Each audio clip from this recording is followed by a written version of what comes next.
Some albums seem destined for dominance on paper, but in reality they somehow fall short of expectations.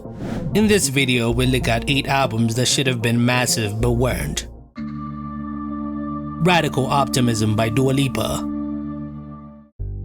When Dua Lipa was building up to Radical Optimism in 2024, expectations were sky high. Coming off the success of Future Nostalgia, which delivered multiple global hits and cemented her as a pop superstar, many assumed her third studio album would dominate the charts in the same way. The lead single Houdini generated early buzz and performed decently, peaking at number 11 on the Billboard Hot 100, but the momentum quickly fizzled as follow-up singles failed to achieve the same impact as Levitating or Don't Start Now. Despite a solid streaming debut, the album didn't perform as expected. The issue wasn't Radical Optimism was a bad album. Far from it. The project embraced a more understated direction with a Britpop influence, and many listeners found it underwhelming. Coming off the generational success of Future Nostalgia, in an era where fan engagement and virality often drive success, the project struggled to inspire viral moments or cultural dominance. Commercially, Radical Optimism still performed decently, debuting at number 2 on the Billboard 200, selling 83,000 units in its first week. But the lack of blockbuster singles made it feel like a missed opportunity. For an artist positioned as the heir to pop's biggest crown, the album was supposed to cement her dominance, not leave fans nostalgic for her sophomore era. Radical Optimism was still a global success, accumulating 2.2 billion total streams on Spotify to date, but it pales in comparison to her previous albums, which both have more than 14 billion streams each. It stands as a case of sky-high expectations not being met. Bionic by Christina Aguilera. Christina Aguilera's Bionic is perhaps one of the most famous cases of an album that should have been a massive success but instead fell flat. Coming after Back to Basics, which has showcased her vocal power and versatility, Bionic was meant to transition Christina into a new era. The album experimented with electronic sounds at a time where EDM and electropop were on the verge of exploding. In many ways, the album anticipated trends that would go on to dominate pop in the early 2010s. But its execution and timing were not quite right. The lead single, Not Myself Tonight, underperformed, peaking at number 23 on the Billboard Hot 100, and critics were quick to compare her to rising stars at that time like Lady Gaga. Instead of being seen as a trailblazer, she was unfairly painted as chasing trends. This narrative, combined with poor promotion, made the era one of her most disappointing commercially. The album debuted at number 3 on the Billboard 200, selling 110,000 copies in the first week, but it quickly plummeted down the charts, making it a flop. The reception to Bionic has only improved over time. A new generation has rediscovered it and celebrated it for its innovation. While it didn't deliver the commercial punch expected from a Christina Aguilera release at the time, it is one of the most fascinating what could have been stories in pop history. Just Whitney by Whitney Houston. When Whitney Houston released Just Whitney in 2002, expectations were very high. It was her first album after signing a $100 million deal with Arista Records, the biggest recording contract in history at the time. The project came on the heels of personal struggles and media scrutiny, and many anticipated that Whitney's iconic voice would once again dominate the charts. The album had all the makings of a blockbuster. Despite the buzz, it never fully connected like her earlier releases did. Commercially, Just Whitney debuted respectively at number 9 on the Billboard 200 and eventually went platinum in the US, but compared to her earlier multi-platinum successes like Whitney and the Bodyguard soundtrack, it was a major letdown. Singles like What You're Looking At and One of Those Days failed to break into the top 40. Critics were divided too, pointing out that it felt dated for the early 2000s pop and R&B landscape. Over time, Just Whitney has been called an album that deserved more recognition. It was released in a turbulent phase of Whitney's career, and that was one of the reasons why it underperformed. Still, it stands as an album that should have been a massive comeback, but instead became a forgotten album in her legendary catalog. Dawn FM by The Weeknd.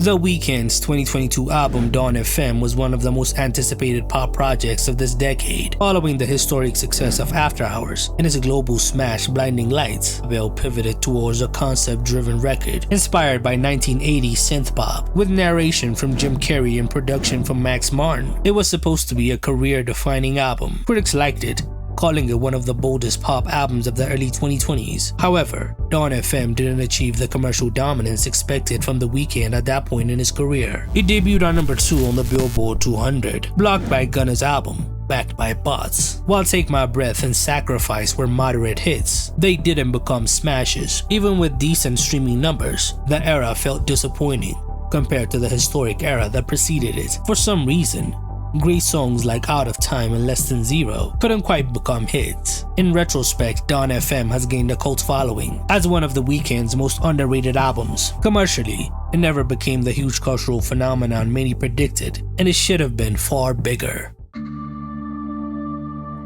Subtract by Ed Sheeran. Ed Sheeran's Subtract, released in 2023, was expected to be another blockbuster moment in his mathematics-related series of albums. After the pop-heavy Equals and the global success of Divide and Multiply, many assumed that his 5th studio album would replicate that same level of mass appeal. Instead, Subtract was a dramatic tonal shift. It was more acoustic and stripped back, and didn't have those radio-friendly smashes. Commercially, Subtract didn't collapse, but it fell short of the standards set by his earlier work. It debuted on number 1 in the UK and number 2 in the US, but its singles underperformed. Tracks like Eyes Closed, which peaked at number 19, Vote, which didn't even chart on the Hot 100, were disappointing compared to his earlier old-time anthems like Shape of You or Perfect. Spotify numbers show this gap, with the most streamed song on the album not even reaching 500 million streams. What makes Subtract a prime example of an album that should have been bigger is that the ingredients were all there. It was a high-profile rollout meant to impact on the charts, but that didn't happen. Subtract has largely been forgotten, with the whole album not even crossing 1 billion streams to date. Artpop by Lady Gaga.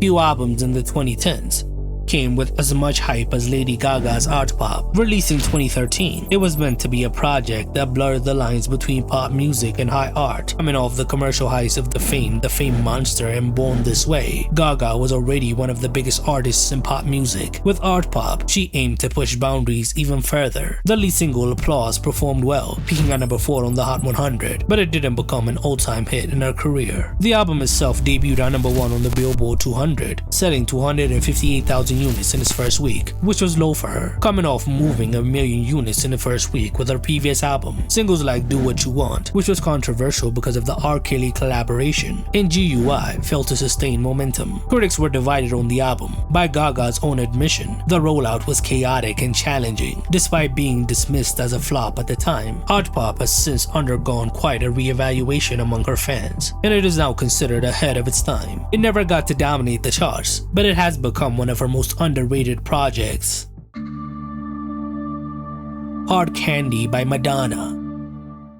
When Madonna dropped Hard Candy in 2008, there was a lot of hype. She had tapped Timbaland, Pharrell Williams, and Justin Timberlake, the hit makers of the mid-2000s, to craft a record that would appeal to the pop sound at that time. The album debuted on number 1 on the Billboard 200, selling 280,000 units in its first week, which was decent by her standards. However, the project quickly ran out of steam. The lead single 4 Minutes with Timberlake and Timbaland was a global smash, peaking on number 3 in the US, but the next singles Give It To Me and Miles Away failed on the charts. Part of the problem was timing. By 2008, electropop and dance music were about to dominate the charts, leaving Hard Candy's hip-hop influenced pop going out of style. Despite the solid first week numbers, the album sold fewer than 4 million copies worldwide, a big drop from her previous album Confessions on a Dance Floor, which sold over 10 million. In hindsight, Hard Candy stands as a transitional record in Madonna's career. It wasn't an absolute failure. I mean, few artists could dream of that chart impact, but for Madonna, it felt like a missed opportunity to extend her empire into a new decade. Come Home, The Kids Miss You by Jack Harlow.